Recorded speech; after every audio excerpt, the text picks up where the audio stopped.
Hello and welcome to Chapter 11, the Anatomy Behavior Link, Dietary and Locomotor Adaptations, beginning on page 289. So, how an animal moves is directly related to the shape of the animal. When we want to learn about how an animal moves, we look at what's called functional anatomy. Functional anatomy is the study of how biomechanical laws determine the function of a body part based on its form. So an example is our shoulder complex. Our shoulder complex is adapted for arboreal living from our early ancestors. And that means that we've got the clavicle holding our shoulders out to the side and that range of motion that allowed us to be in a very 3D flexible environment such as the trees. So this is part of the form function idea, which is the relationship between an anatomical feature and how it is used. When we look at these, we are looking at what are called functional complexes. So the shoulder is a functional complex. The hip joint is a functional complex. Functional complexes then describe the bony and muscular feature of a body part, which is the form, and how it's directly related to or associated with its function. We can use this knowledge of form function to make inferences on how extinct animals moved. So if we understand that the shape of a shoulder joint such as ours, with the clavicle pulling the shoulders out to the sides and the range of motion allowed by the shallowness of the humeral joint, that whole ball and socket joint in our shoulder is very shallow compared to our hips, and that shallowness allows a lot of range of motion. Then we could look at an extinct animal with a similar shaped joint and go, it probably moved in a very similar way because it has the ability for that range of motion. Whereas if we looked at the shoulder joint of something such as a dog, where they don't have that big clavicle pushing their shoulders out to the side, and they very much have to keep their forelimbs like this position underneath them, that's a very different form that'll goes for a very different function, that they are a terrestrial quadruped and they don't have that range of motion. Dogs actually can't put their arms out like this. They have to keep them in front of them because their shoulder joints are designed more for stability. A terrestrial quadruped, because they're in living on a more stable environment, they don't need flexibility and range of motion so much as they need stability, and that allows them to be quicker, so they can run away from predators. So this chapter looks at two things. It looks at the relationship of the dentition to the diet and the postcranial anatomy to how the animal moves, its locomotion. So the first thing we're going to look at is dietary adaptations and how they show up in the teeth.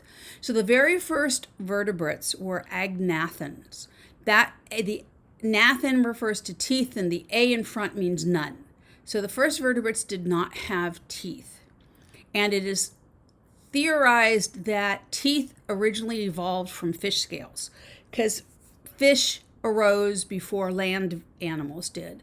And so that's where teeth first evolved. Mammals have what's called a heterodont dentition. So hetero means different, and dont refers to teeth. So we have different shaped teeth that serve different purposes. So our incisors are a different shape than our canines, which are a different shape from our premolars, which is a different shape from our molars. Non-mammalian vertebrates, such as reptiles, are what are called homodonts. Homo means same. So if you looked in the mouth of an alligator, or a shark, all the teeth are the same shape. Now, they might be different lengths, like a snake has those big long fangs, but the fangs are the same shape as the rest of the teeth in the mouth. It's simply that they're different lengths, but because the fangs are for gripping a little bit more or injecting venom. There can be specialized for that, but they're all the same shape. They are homodonts. So heterodonts, it can be specialization in the teeth. The one thing you get with the heterodont teeth is better occlusion. Occlusion is how the teeth connect on the chewing surfaces. So the premolars and the molars of heterodonts, they're designed to give you better occlusion, and that better occlusion gives you a better grinding surface for chewing up the food. The cusps, so if you look at your molar, you're going to see the bumps or the cusps. Those cusps vary depending on the diet of the animal, and we can track the development of cusp size, form, and position through evolutionary time to see how animals have evolved and how their diet has changed as they evolve. Early mammals were insectivores. They were eating insects. Insects are special in that they have an exoskeleton, which is hard, and it's also hard to hold on to. If you've ever picked up a beetle, it's that, that tough surface, and it's very smooth. So the insectivores needed to have very high pointed cusps that allowed them to grab onto those exoskeletons and pierce them and be able to pierce through them and chew them. Primate dentition is more generalized. So we don't have those high specialized cusps that you see in insectivores anymore. We have what's considered a very generalized cusp pattern. But other mammals do not. So while we have a very simple cusp pattern, that's basically what you would have seen in insectivores, except the cusps have gotten shorter. You have animals such as horses that have very specialized teeth. Elephant teeth are very specialized and very different looking from what we have in our mouths. The main changes that you see in primates compared to other mammals is we've got a reduction in the tooth number. So the original mammalian tooth formula. Remember, we do tooth formula starting at the midline and going back and doing 1/4 of the mouth. So starting at the midline, the original pattern for mammals is 5, 1, 4, 3. So 5 incisors from the midline, then the canine, and then 4 premolars and 3 molars. We have, as humans, 2, 1, 2, 3. And New World monkeys have 2, 1, 3, 3. So in either case, we have far fewer teeth than the original mammalian pattern. When we look at the importance of teeth in evolutionary and functional studies, they're very important because diet is very much reflected, especially by the cheek teeth. The cheek teeth are what's used to process the food, so they're going to be different shapes depending on what type of food you are processing. Also, teeth are the most common thing found in the fossil record. The enamel on your teeth is the hardest part of your body. It protects the teeth, and they last longer in the fossil record than any other part of the body. They are also not a food source, so they don't get eaten when animals scavenge bodies, and they get left behind. And we actually have some species of fossil primates where, in fact, they are identified only by their teeth. We have no crania or postcrania, only teeth. But the teeth are different enough to indicate that they are a different species than any of the other fossils that we have found. So by studying teeth of an individual, you can learn a number of different things, and these are listed on page 290 in your book. We can learn evolutionary relationships based on comparative anatomy. We can learn about diet based on the morphology of those cheek teeth. We can learn sometimes about age, either because they're still young enough to have teeth erupting. So from the eruption order, remember, teeth erupt through early life in a set pattern, so you can tell age, roughly the age of an individual, by what teeth have and have not erupted, or by how many teeth are missing / worn, how much wear there is for an older individual that's already got all their teeth. Oftentimes we can tell the sex of the individual. If it's a species that has sexual dimorphism, where the males have those big, large canines and the females don't have those, then the presence of those big canines will indicate that we have a male versus a female.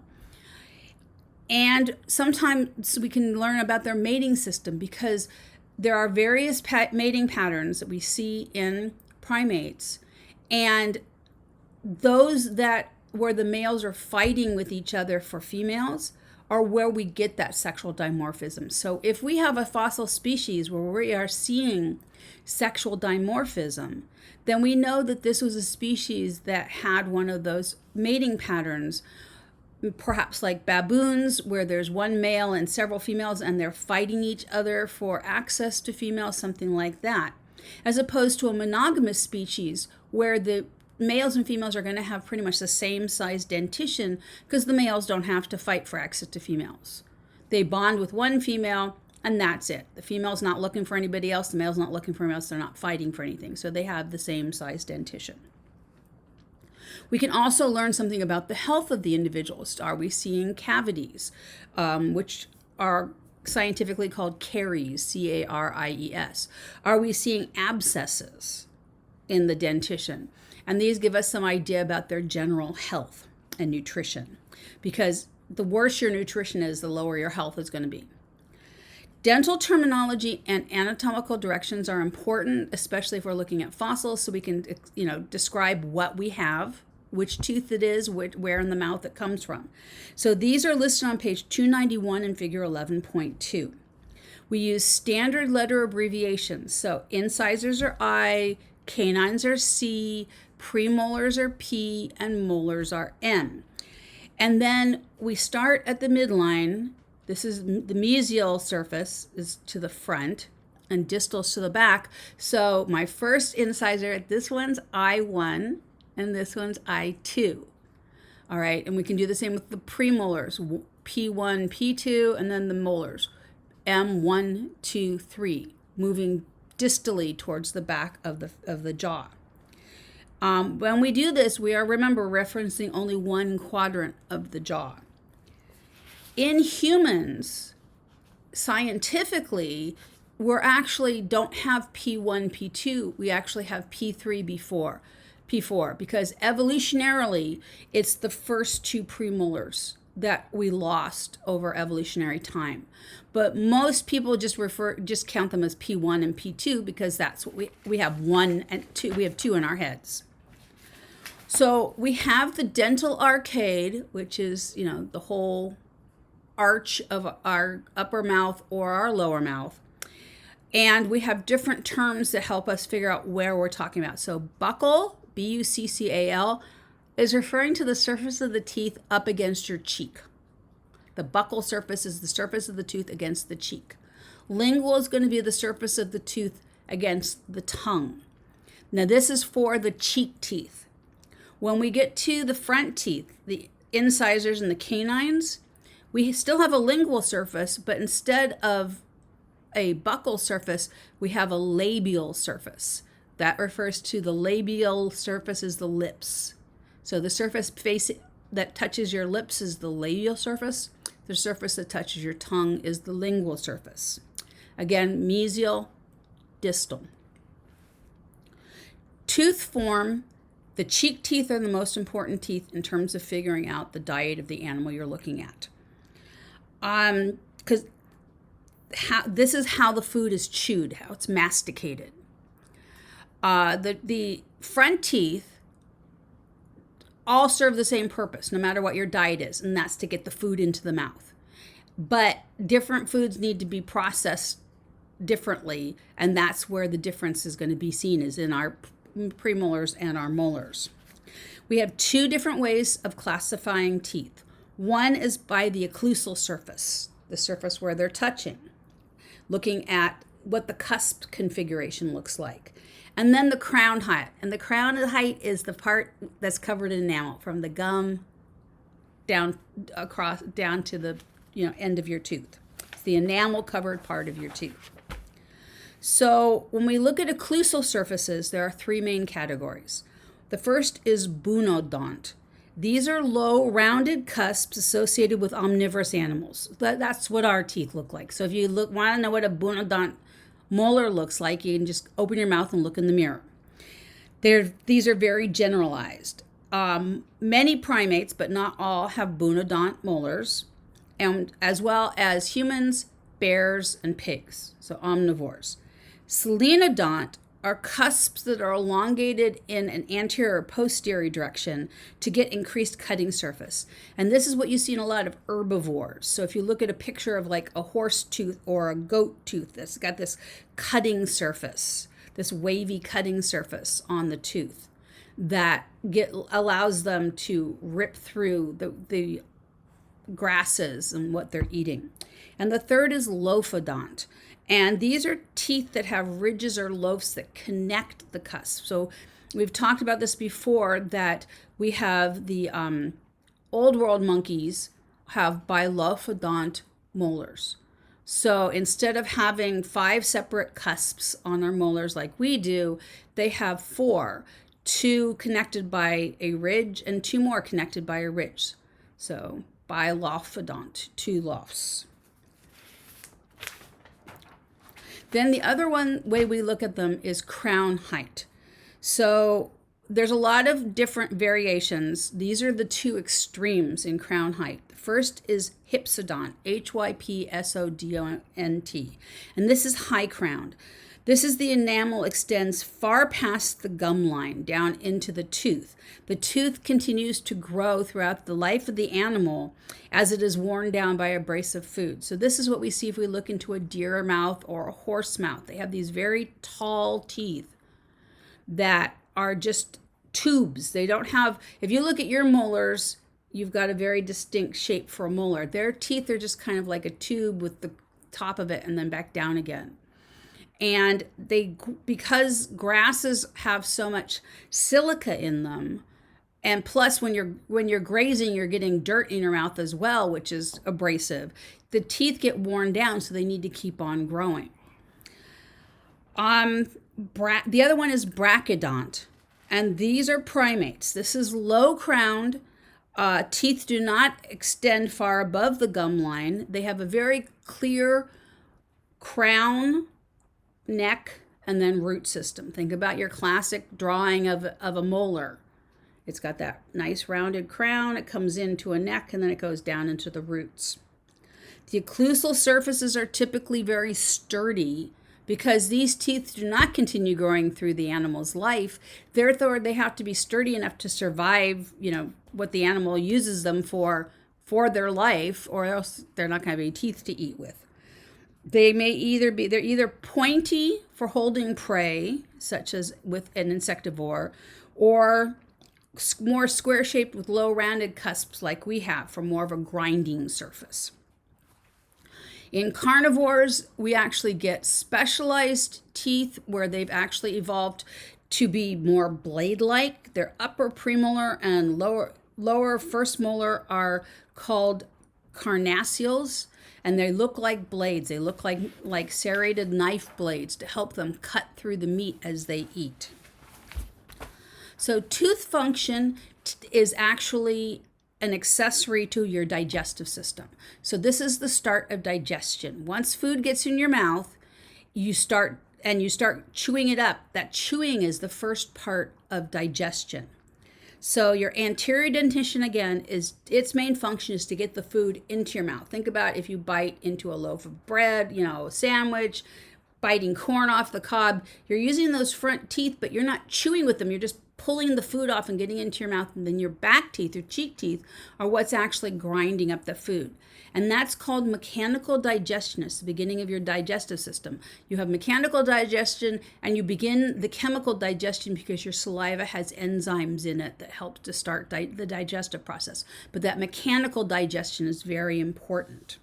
And it's that posterior dentition, your cheek teeth, that are the ones that are doing that.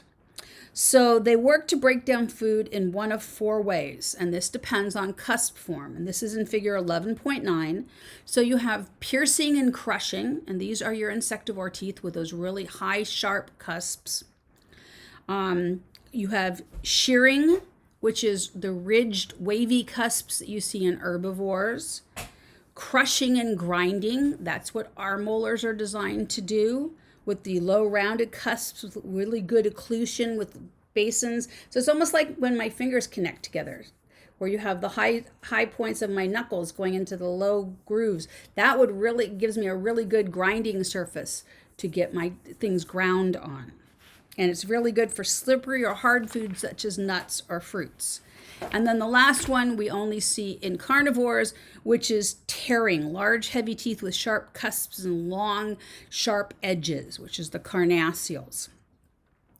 Related to dentition and how the animal is eating is the shape of the skull. So the bony development of the skull depends on the size and shape of the chewing muscles and the magnitude and direction of the force that's being generated on the skull while you're chewing. So the temporalis muscle is the muscle that runs down here and attaches to your jaw. If you put your fingers right above your cheekbone and clench down, you can feel it. All right, and that's your chewing muscle. And a large temporalis muscle, which you find mostly in carnivores, but gorillas, because they're eating so much leafy greens, and tough leafy greens, they also have this. They have a very large temporalis muscle. The larger muscle needs more bony connection to support it. And what happens is the force of that muscle pulling on the bone creates a sagittal crest. So instead of having a smooth skull like we have, it goes up into a crest. And that crest gives more surface area for the muscle to attach to, so it can create more force and do all that chewing. So that's dentition. And now the next thing we're going to look at is locomotor adaptations, how the animal moves. So we're looking at functional complexes. Again, they occur throughout the body, the shoulder joint, the hip joint, the elbow, the knee. These are all functional complexes that are shaped differently depending on how the animal moves. So we use the laws of biomechanics, which you guys don't need to know because you're not at that, this is an introductory class, but using the laws of biomechanics, we know that the size and location of muscle attachment sites on bone will indicate the size and orientation of the muscles. Which way do the muscles go? Which way are they moving on the joint? If the muscle goes over the joint this way versus more to the side, it's going to affect how that joint works.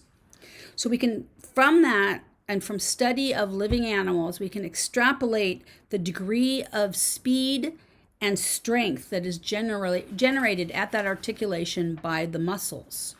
And then once we are familiar with the form-function relationships of modern species by studying living animals and then looking at their skeletons, we can then make inferences about fossils, because if they have a similar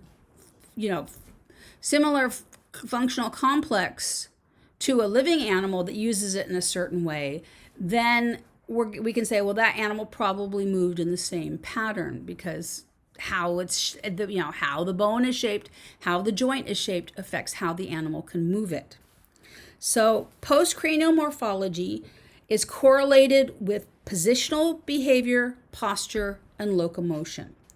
Range of motion at a joint is limited by the morphology of the joint, by the shape of the bone ends at the joint, as well as the surrounding ligaments and muscle attachments. There is some individual variation that leads to some animals being more efficient in their environment than others, which can eventually lead to natural selection and evolution. But there's, within a species, there's going to be some variation, but overall for the species, we can get an idea of how they moved. So the first thing we're going to look at is positional behavior. Again, influenced by morphology, body size, and substrate use. So we're looking at arboreal, which is living in trees, versus terrestrial, which is living on the ground.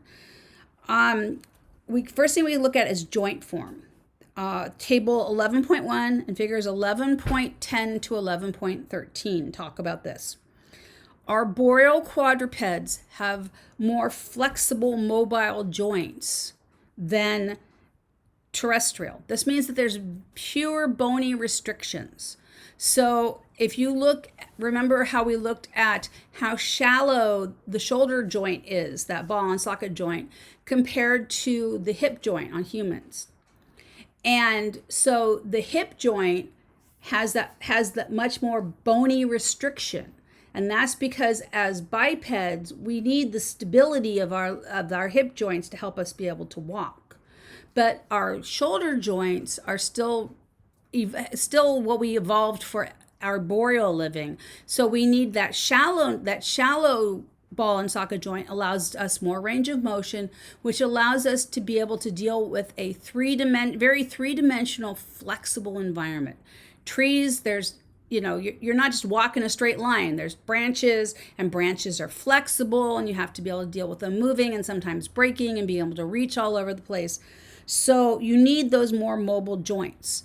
A terrestrial quadruped, conversely, needs more stable joints because they're on a more stable surface, but they need to be able to run better because they can't just jump through the trees to escape predators. They have to be able to run away from predators. So the stability helps them to move faster, to be better on the ground. Not all species are going to fall into these clear-cut categories. This is just more of a general. Some of them are going to be, terrestrial, but they do spend part of their time in the trees, or arboreal, but they spend part of their time on the ground. It's not always cut and dried 100%. When we look at primate locomotor adaptations, many are arboreal. Our common ancestor, our earliest ancestors, when we go back far enough, of primates were all arboreal, and then some came down and became more terrestrial. When those that have become predominantly terrestrial are mostly baboons and macaques. And when we look at their bones look very different from the arboreally adapted primates, including us, to the point where if you looked at the femur of a baboon, it actually morphologically has more in common with the femur of a deer than the femur of an arboreal primate such as a spider monkey. If you looked at it, it's going to look more like a deer femur than a spider monkey femur. And this is a case of convergent evolution. So, obviously baboons and deer do not have a very recent common ancestor. But because they're both living on the ground and need that speed and need that stability, there's been convergent evolution to give them both that stable joint. One of the things we look at besides this to figure out how the animal moved is body segment ratios. So limb and lib segment proportions. Are their legs and arms the same length, or is one legs longer or is arms longer? So with arboreal quadrupeds, it's important on branches, on that flexible environment, to get the center of gravity as close to the substrate as possible to give you a better balance. So they have their front legs, generally their front legs and their back legs are the same length. But if you look at the limbs of an arboreal quadrupedal primate versus a terrestrial quadrupedal primate of the same general body size, the arboreal primates can have shorter arms and legs. That helps bring them closer to the branches, brings their center of gravity down, makes them more stable. But most arboreal primates, the forelimbs and the hind limbs are going to be roughly the same length. This is true with the terrestrial primates as well. Forelimbs and hind limbs tend to be the same length, but the limbs are going to be longer to give them better speed on the ground. Now, we do have some primates where the limb lengths are different.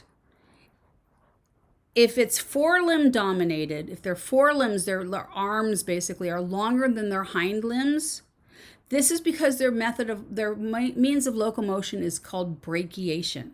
And that's the classic swinging under the monkey bars. They are swinging by their hands underneath branches. This is what you see gibbons do and you see siamangs do.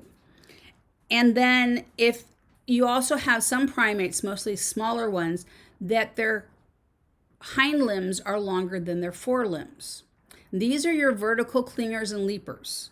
So remember, most of the vertical clingers and leapers are strepsirrhines, except for tarsiers. And because they're clinging to that vertical surface, and then they have to leap to the next surface, they're using their hind legs to propel them. And they're not using their forelimbs for locomotion as much. And their hind limbs are going to be longer than their forelimbs to allow them that extra, give them more of a better push.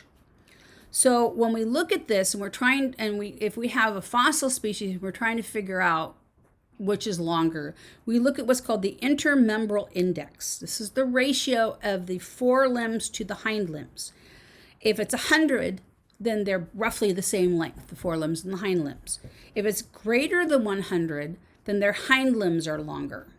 And if it's less than 100, their hind limbs are longer, And if it's greater than 100, their forelimbs are longer. Some people break this down even further and look at what's called the brachial index and the crural index. And this is actually looking at the length of the brachial is looking at the length of the forearm ratio to the upper arm, and the crural index is the ratio of the lower leg to the upper leg. We're not getting that exacting with what we're talking about, but it can be done. Table 11.2 gives you a general associations between limb length and styles of locomotion. So now we're going to look at primate. Yes, this is my dog. You need to say hi. Primate locomotor categories. Primates have a broad range of locomotor behaviors, and there is some correlation between anatomical features and specific types of locomotor behavior, but not all primates are going to fit neatly into these categories, and there's a lot of overlap. For example, the great apes, if you look at chimpanzees or you look at gorillas, they are forelimb dominated. Their forelimbs are longer than their hind limbs, and you'd expect them to be brachiators. But remember, one of the factors we talked about was also body size. So they originally evolved to be as brachiators, but as their bodies got bigger, as over evolutionary time, as they got bigger and bigger, they became too heavy to be brachiators in adulthood. So for the most part, they will still brachiate if they've got something that will support their weight, especially chimpanzees because they're not as heavy. But for the most part, they are now knuckle walkers, but they will still brachiate as children. When they're young, they'll still exhibit brachiation behavior because it's a fun way and easy way for them to move through the trees because their forelimbs are so long. But because as adults, especially with gorillas, they're too heavy for that. They're more terrestrially based, and then they're knuckle walkers. So the most commonly used categories for this are listed on pages 297 to 298. One is arboreal quadrupedalism. It's the most common category for primates. Hind limbs provide support and propulsion. Forelimbs guide the direction and pull the body from branch to branch. Evolved to deal with uneven, unstable supports. Terrestrial quadrupedalism. Few primates are strictly terrestrially adapted, mostly the baboons and macaques. Then arboreal leaping. There's a lot of overlap with arboreal quadrupedalism, with arboreal leaping. But those that are highly specialized are typically vertical clingers and leapers. Then suspension brachiation. Those are the ones that are going to be hanging by their forelimbs. Except those are our gibbons and siamangs, the lesser apes, that predominantly do that. Except that we do have some primates in the New World who brachiate but use not just their forelimbs but also their tail. These are the ones that have the prehensile tail. Some of the ones with prehensile tails will use their forelimbs and their tail, such as spider monkeys. The gibbons and the siamangs are especially specialized for this, and they're very agile and acrobatic and can leap like 30 feet between branches, swing 30 feet between branches. They can do a 30-foot gap just from their arms. And the final category is bipedalism, and humans are the only bipedal primate. This is unique to humans. We have lots of changes in our trunk and pelvis and our lower limbs that deal with us being bipedal. And it has caused a lot of mechanical challenges for us. So we are the only primates that have to balance on one limb to move. We are the only primate that does not use their forelimbs for locomotion except in infancy.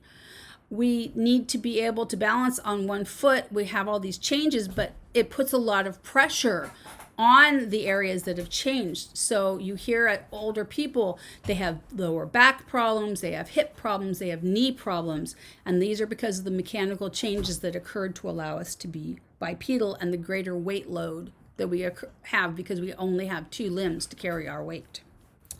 So that is chapter 11, and I hope you guys all have a good week.